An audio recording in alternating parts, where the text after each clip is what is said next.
Hi guys, మేమైతే ఈరోజు Vijayawada 1 town market అయితే వచ్చాము. ఇక్కడైతే ఫ్రెష్గా కమలాలు, యాపిల్స్, దానిమ్మకాయలు అమ్ముతున్నారు. మాకు ఆల్రెడీ ఇంట్లో ఫ్రూట్స్ ఉన్నాయి కదా అని చెప్పి మేమైతే ఫ్రూట్స్ ఏం తీసుకోలేదు. మేము స్టార్ట్ అయ్యేసరికి ఆఫ్టర్నూన్ అయిపోయింది, ఎండ అయితే బాగా ఉంది. సరేలే జ్యూస్ ఏమైనా తాగుదామని చెప్పేసి జ్యూస్ షాప్కి అయితే మేము వెళ్తున్నాము. ఇక్కడ వచ్చేసి బాదం పాలు, ఫ్రూట్ జ్యూసెస్, అలాగే అన్ని ఐస్ క్రీమ్స్ కూడా ఉంటాయి. కాకపోతే మాకెందుకో జ్యూసే తాగుదాం అనిపించింది. సరేలే అని చెప్పేసి జ్యూస్ తాగడానికి అయితే వెళ్తున్నాము.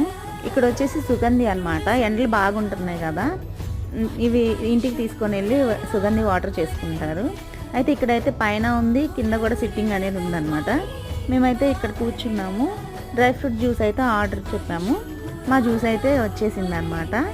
ఇది వచ్చేసి ఒక్కొక్కటి 100 రూపీస్ పడింది.